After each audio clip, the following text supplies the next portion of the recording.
Welcome to the Chiefs postgame Facebook Live from Oakland, the Oakland Alameda County Coliseum, where I'm here with my friend Sam and my other friend Sam Mellinger, Sam McDowell, Rich Suggs spinning the dials behind the camera. Good to be with you. We just saw the Chiefs defeat the Oakland Raiders 28-10. And guys, I got to tell you, after the first quarter, I was starting to look up lowest passing total for Mahomes in his career. He had 35 yards of passing in the first quarter. I kind of thought, okay, it's not his day. Not going to be his day. Not the Chiefs' day. Down 10-0. Oakland came here with a lot of momentum from the Monday night win. The place was rocking. It really was rocking. Yeah. And then the second quarter happened, and I'm not sure I've seen a blitz quite like what we saw today with the Chiefs. It was unbelievable. I mean, you're right. They were sort of on the precipice of a really bad spot, and he threw for 278 yards and 4 touchdowns in the second quarter. In the quarter. I mean, I don't know how many full games, and I'm not trying to dump on Alex Smith, but how many full games did Alex Smith have that was that productive? I bet not 10. Yeah. Not 10 in his Chiefs career as a Chiefs starter. He had a stretch of 6 passes that went for 205 yards and 3 touchdowns. At the end. At the end of the quarter. In 6 passes. It was stunning to see. It was stunning. And a beneficiary of a lot of this today was DeMarcus Robinson, who until today had 4 career touchdowns, did not have a 100-yard receiving game, and didn't have as many as 5. He had 5 was his career high receptions in a game. And he goes for 6 catches, 172 yards, 2 touchdowns. And Sam McDowell, I know you wrote about him. It's kind of tough to pull some good quotes out of DeMarcus Robinson. He's a nice guy and he's really sincere. Yeah. But man, he brought it today.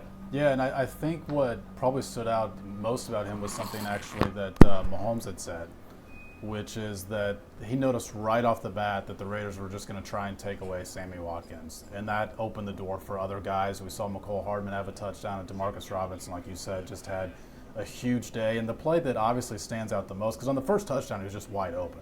Right. I mean, any of us could have made that play.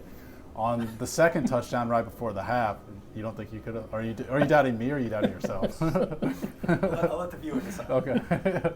On the second touchdown, though, Mahomes looks for him. He shuffles that way, throws that way, and Robinson has a step, but the pass is actually behind him if we want to find a criticism of Mahomes during his 278-yard quarter.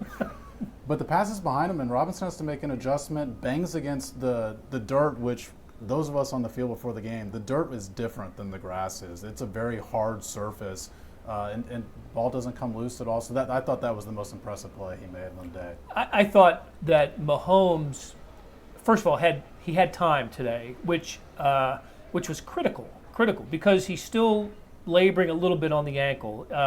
He said all week that it wasn't bothering him, was getting better, progressing every day. But the fact that he didn't tuck it and run at all today, in fact, had opportunities, and of course he said after the game that he had a chance to make a block. In the second half, he got out of the way. I remember that play. Yeah, that wasn't going to happen. He wasn't going to make a block, not on his ankle. But he stood in the pocket, and even though the Chiefs were a little shuffled on the offensive line, Eric Fisher started the game, had missed practice or didn't finish practice Friday because of a groin injury, tried to go today, couldn't go, so Cam Irving came in and played left tackle.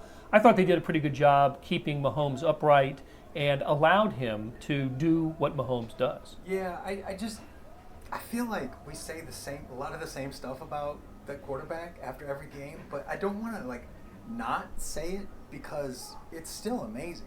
And what he does, I'm just trying to think of he makes anything feel possible on the one sideline and in a good way, and then in a very bad way on the other side. And it flips so quickly. I mean, he changed that whole game just with this extraterrestrial talent. And think about this. So he is, you can double check me on this, 55 of 77 for 821 yards, 7 touchdowns and no interceptions.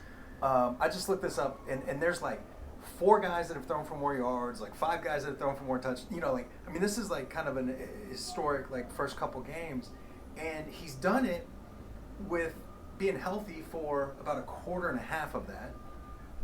With Tyreek Hill playing a quarter, And with, like you said, with Eric Fisher hurt, it's just like the limitations on him have been substantial, and it doesn't matter. Well, he is otherworldly. I mean, in the second quarter, especially the last few minutes, I just thought he took the game to a level that the Raiders don't recognize. I mean, that's just not ready for it, and it's just a different game that he plays. Yeah. That nobody else. I can't say anybody else in the NFL, but we haven't seen anybody in a Chiefs uniform do anything quite like this. No, I'm sorry, but like I forgot which touchdown it was, but it was the 95-yard drive. So maybe that was the first of the long ones. That was McCole Hardman, I think, finished that one. And they had that 3rd and 10, and he made one of these crazy like Mahomes plays where he steps up and throws that like shortstop sidearm fastball. To Robinson. It was an unbelievable play. Penalty, wiped out, doesn't count. And then the next play, it's a touchdown. Yeah. It's just like Robinson did a great job on that, holding on to the ball, because he got crushed on that. really did. Yeah. He's tough. Okay, so that was that. I thought that was the penalty that made it 3rd and 20. 3rd and 20. 3rd and 20. And then they did the you touchdown. don't pick up 3rd and 20s. No. Instead, they throw it in the end zone, and Hardman runs under it for It's a touchdown. 50-50. 3rd and 20. Like Flip a coin. you can lower the possibility, but you're not going to eliminate it. They should have converted a 3rd and 14 on the other Hardman touchdown that got wiped out because McCoy didn't set his block up the middle and had to hold. That's right. That was the 72-yarder. Yeah, and think of the stats we'd be talking about now. If that block had been set and that play had been made. I think that was Andy Reid's favorite play, the way he talked about it afterwards, because it was picking up blitzes and recognizing blitzes, and Hardman knew what to do. When he felt it, and ended up would have been a 72-yard touchdown. He was down celebrating, and as Rich told us, he was in the end zone and got a Corona on his head, a can, I think, A full can of Corona, and the play didn't count. So Better than a bottle. It's better than a bottle. So look for that photo. It's on Rich's Twitter account. So DeMarcus Robinson was terrific today. McCole Hardman was a feature guy. I mean, he as DeMarcus Robinson was. McCole Hardman had to step up. Needed the speed. Needed another weapon. I know Sam. You at one point looked at the stat sheet and said, Yeah. Look at the top three. The top three receivers today: Robinson, Hardman, and I forgot Damian Williams. Not Kelsey, Hill, Watkins. It's like doesn't matter. Doesn't matter. Go ahead. I was just going to say about the Hardman thing. Mahomes said something really interesting in his post game, which is that the first couple plays he didn't feel like he was connecting with Hardman, and he told him on the sideline, "You got to speed it up. You're doing a couple extra moves to come out of your breaks. You got to make those moves quicker and just speed it up and get to your route." And he thought that's what led to some of his plays later in the game. I thought that right after that incompletion, it was on the first series, right? Yeah. And they didn't pick up a first down, or they picked up a first down, but this would have extended the drive. They didn't get it because Hardman seemed to kind of round out the route instead of a hard he made cut. a move with his head, and he said, "You can't do that at this level. You've got to play faster." And I could tell right away that Mahomes, before he even left the field, was kind of coaching him a little bit, and then they went and had a conversation on the sideline. He's an experienced 24-year-old. Very wise. Not yet. Next week, 23, Tuesday. yeah. Right. So, all right.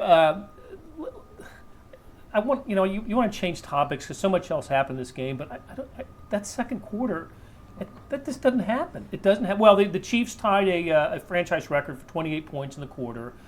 Last week, we found out Mahomes' 211 yards in the first quarter was the second most ever in the first quarter in an NFL game. I don't think we have found out where the second quarter of 278 yards rank, 4 touchdowns. I think it was somebody said that Aaron Rodgers threw 4 touchdowns in a 2014 game. Yeah.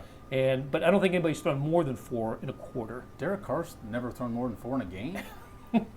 I mean, 4 is his career high in a game. He's never thrown 5 touchdowns in a game. We saw 4 and a quarter today. So 443 yards for Mahomes passing. It was his second 400-yard game in his career. He threw for like 478 against the Rams in LA last year. And so between this week and next, you alluded to it earlier, Sam, he's over 800 yards passing for the 821, and his second and third best passer rating games of his young career are these first 2 games of the season. Wow. So for people who suggested that Mahomes and the offense could be even better this year, I went, yeah, sure, better than the third most prolific scoring team in NFL, in NFL history, led the NFL in yards and points. Why not? If they're on the road against, a good defensive team in week 1, a team that was kind of fired up in week 2 and really came out of the gates looking strong, the Raiders did, got torched. Someone's going to stop them, right? I mean, maybe. How? I just think about this. It does, and it did in the summer make sense to me that the Chiefs could be better if what we think about Patrick and those other guys is true. In other words, if they think, coin flip from the Super Bowl, all this talent, MVP, screw it. We got this. Then maybe there will be a fall. But if the stuff about Pat just being really intelligent and diligent about his work, and not wanting to not just be really good, but to be elite, to be transformative, it makes sense because the Andy Reid offense it stacks, and so he got a big chunk of it last year, but there's new stuff now. New stuff. And there's going the to good stuff. Yeah, he was holding the good stuff until this year. Right. So it just looked like I'm not sure that I would have thought that with the injuries both to him and Tyreek and all that they'd be doing quite this, but it's not that. It's incredible, amazing, unbelievable, whatever, but it's not surprising. No, it can't be now, but it's still a freaking show, and it's so fun watching.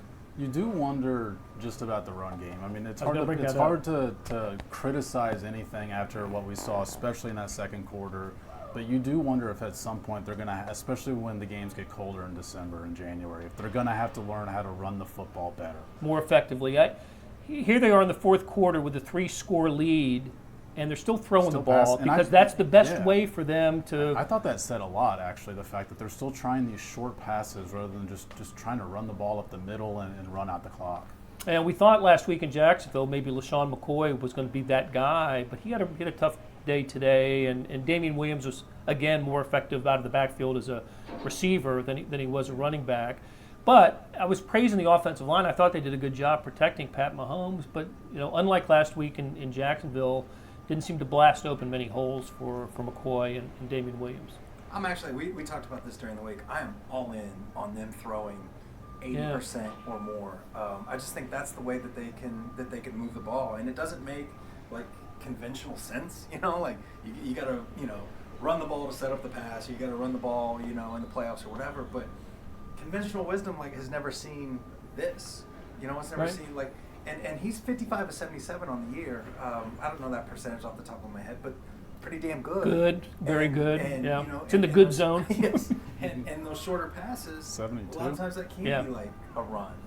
I just with this offense, yes. Yeah, so I think they can do it, and not just that, but I think they should throw the ball 75-80% of the time. That's their best way to move the ball. But I have to assign grades after a game, and I got to grade the rushing offense sometimes, every week, and I don't know what to give them because it's just sort of inconsequential. Yeah. 22 for 32 Not is applicable. what they finished. Yeah. That's right, incomplete.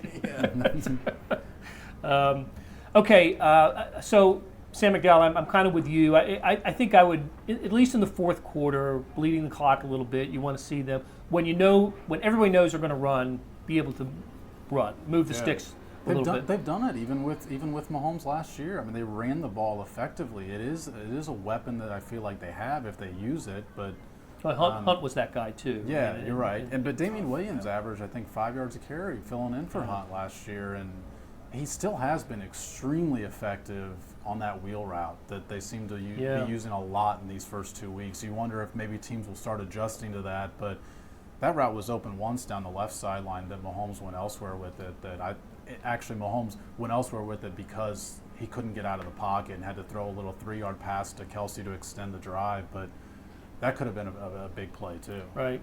Okay, so a lot in basketball we talk about points per possession. Chiefs points per possession down this week as opposed to last week when they scored on their first 7 possessions.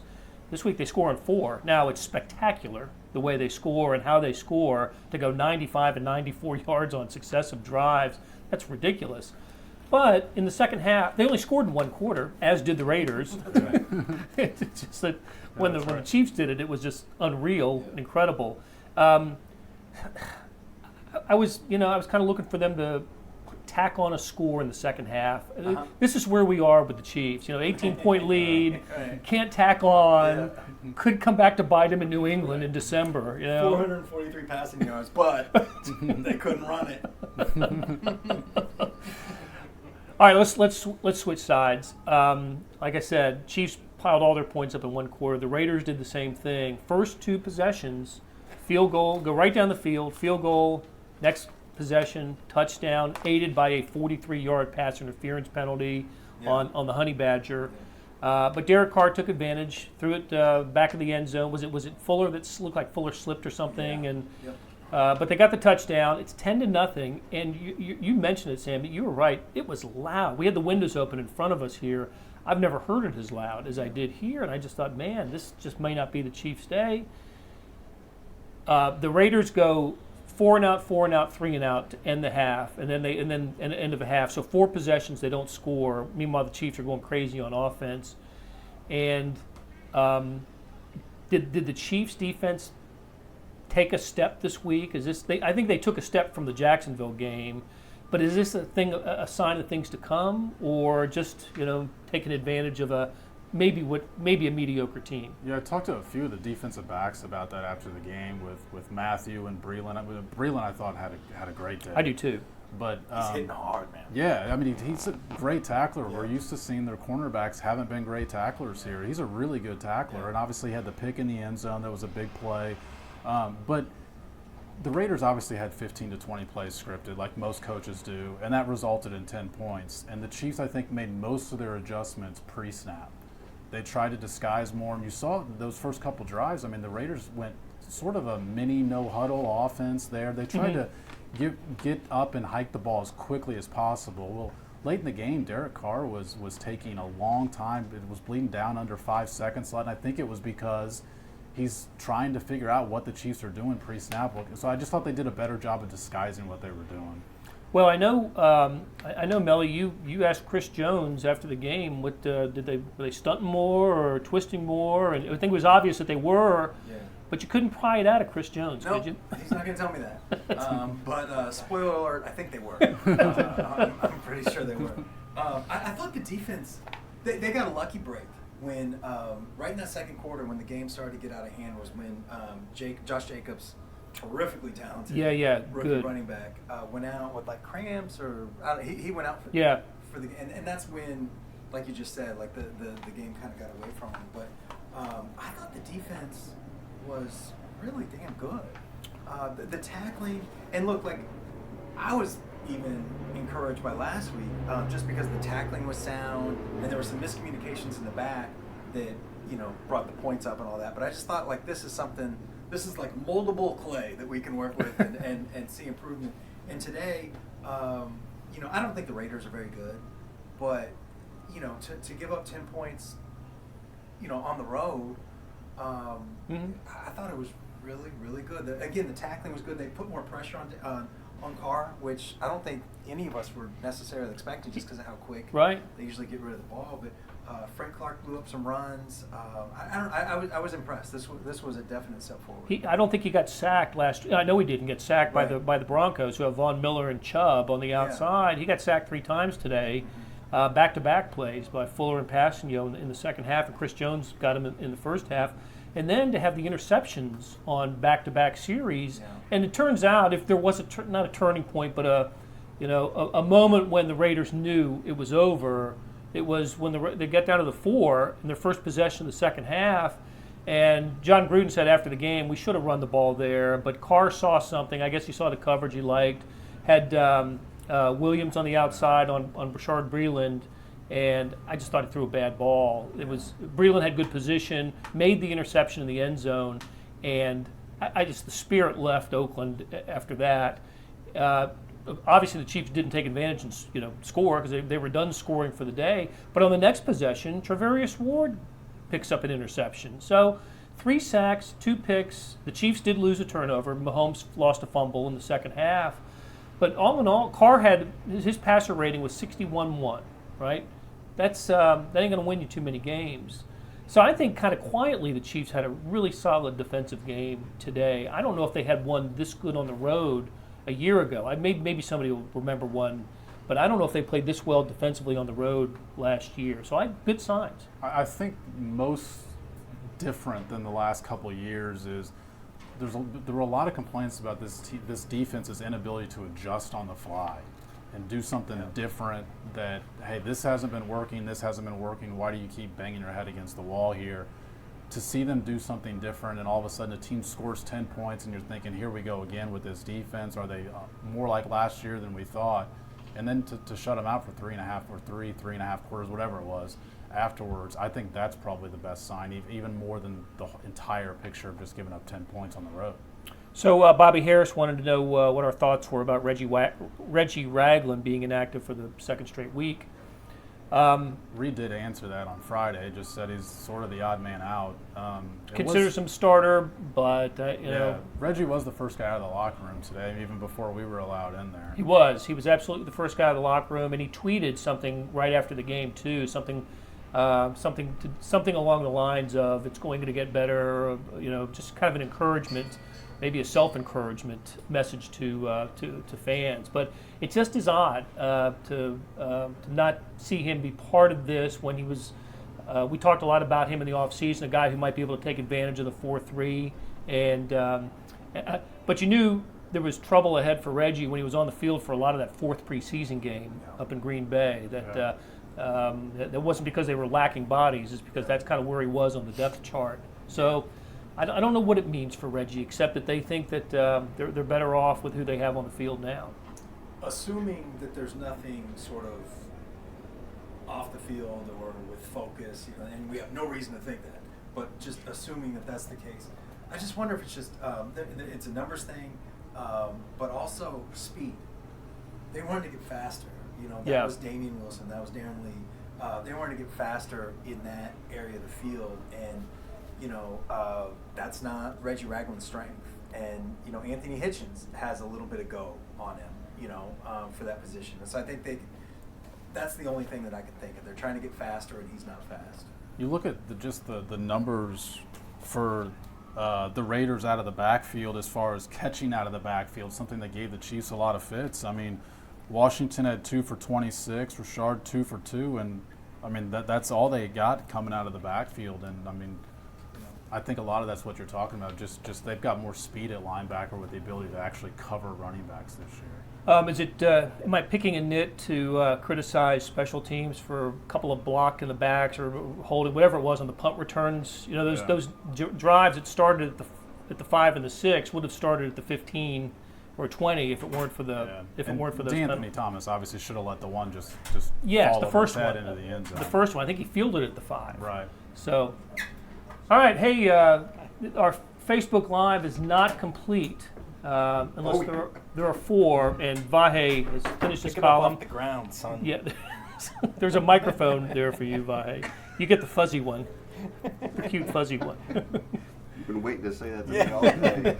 Which part, the cute and fuzzy one, or the pick it up off the ground, son? Hi, everybody. All right, so you just finished up the column. Yeah, I did. What was it? It was about Patrick Mahomes. It's funny. We have not mentioned him. I guess you guys didn't talk about him at all. Haven't gotten there. I thought I'd come in and change it up a little. The thing I enjoyed after the game regarding Patrick was Andy Reid saying Patrick had a nice game.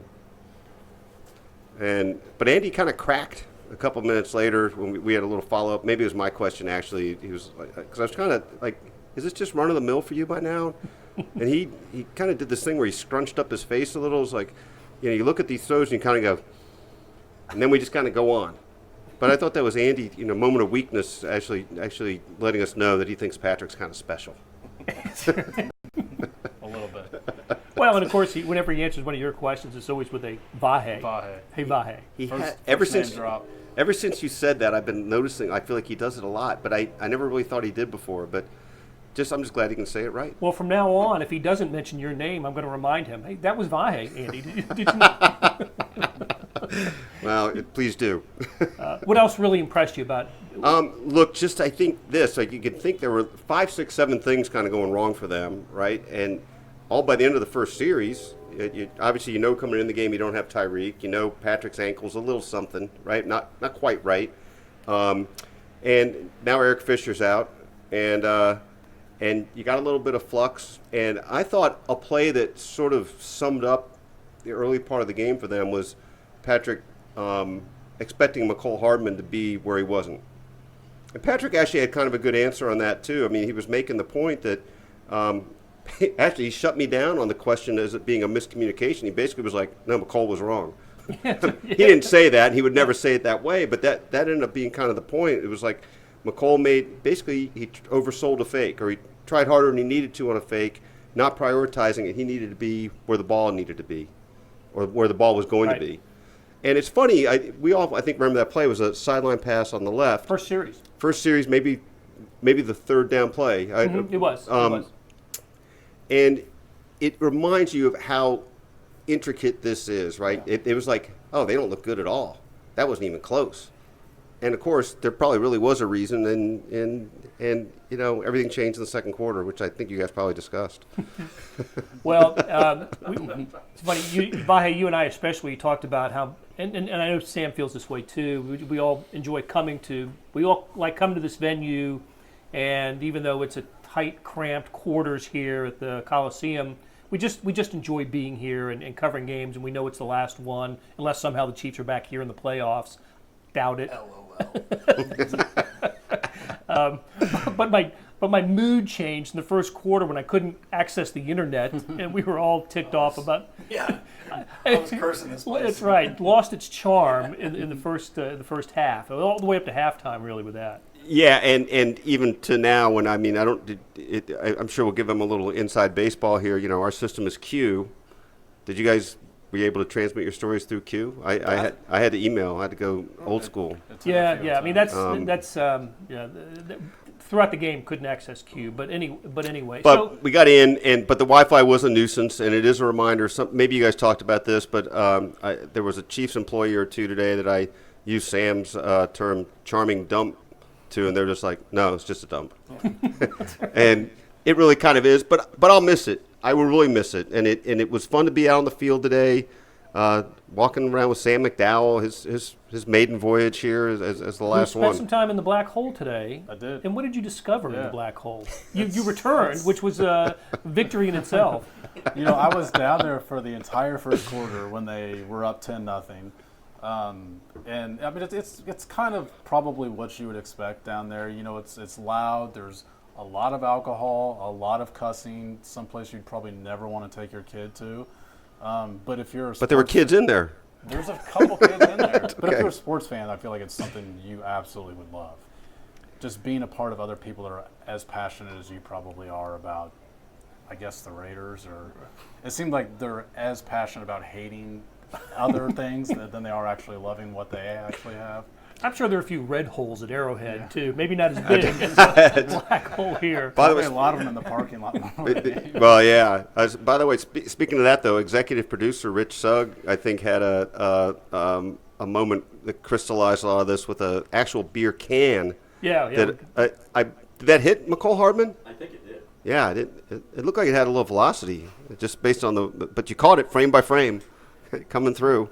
So they're breaking down the Coliseum behind us for the final time. This will be you're watching. Those who are watching are seeing the football field being converted to the baseball field for the last time in the history of this structure. We thought it looked like it was being set up for a concert, but of course now you realize they're taking down that entire set of stands. That would be a pretty short porch if they didn't. Right. That's right. Yeah. All right, so let's finish this with some final thoughts on the Chiefs, who play at home finally against the Baltimore Ravens, the 2-0 Ravens, next Sunday noon at Arrowhead. Vahe, we'll start with you. Any final thoughts from here? You guys, I'm sure, talked about it, but I mean the defense was pretty impressive in the end, and some big plays at big moments, which is what you need. If the Raiders score early in the second half, I think you start feeling it, right? Then they become one touchdown away from making it a game, but those back-to-back sacks by Fuller and Tano, yeah, and Breeland's interception. Even though I I like offense. I think that was interference. I don't think you can do what he did, but it's accepted in the game today, and it was an interception in the scorebook. So impressed by the defense too. All right, so Sam McDowell, a gambling man, loves to push his chips in occasionally. He's going to enjoy going to Vegas. I know. Probably more than this place. I think you guys told me it was charming, but tight quarters, and it smelled. And I agree at least with the last two of those. But I don't know that I found the same charm in it being here for the first time that you guys have with it, knowing the history of it. Well, I'm glad you got to see it, though. I am glad I got to see it before it's done. All right, Melly, what wisdom can you? I mean, my biggest takeaway, it's basically what I wrote in the column, so it should be my takeaway, right? But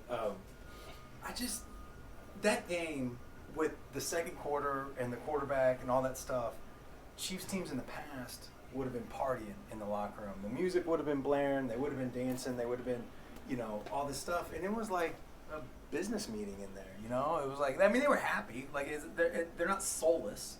And they were joking around a little bit, but it was very clear with the vibe in there that this was step 2 in what they expect to go, not just through week 17, but a month or so after that. It was just that part of it just banged through so clearly. I thought it was reflected in Chris Jones's media meeting.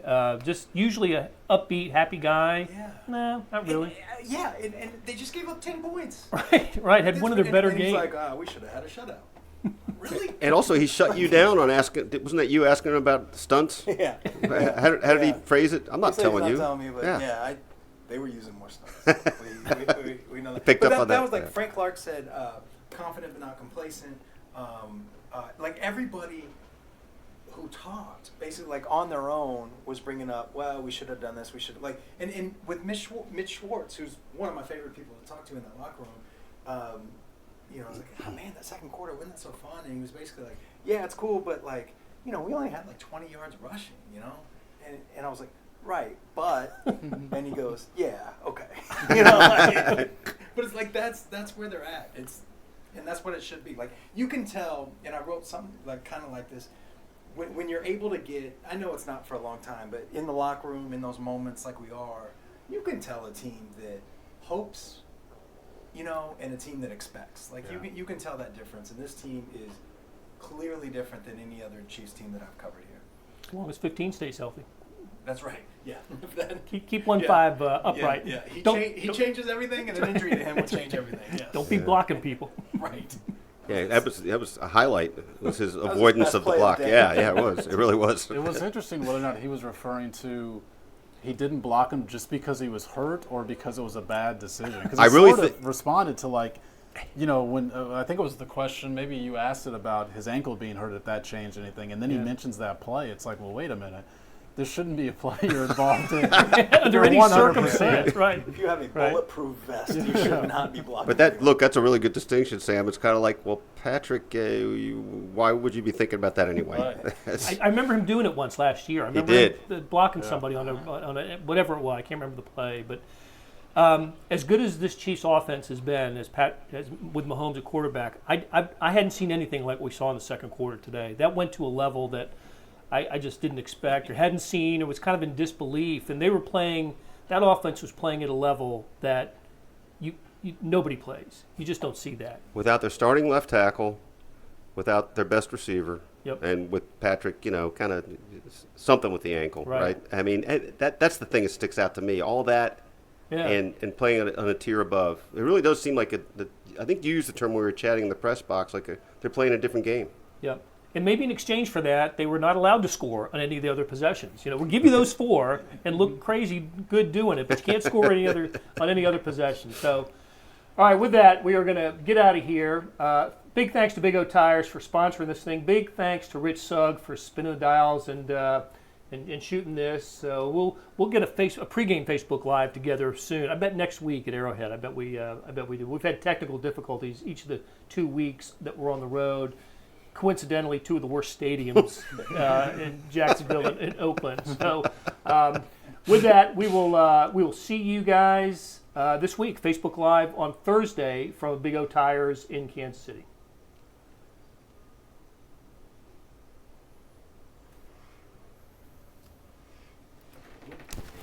me. I came in and gave you guys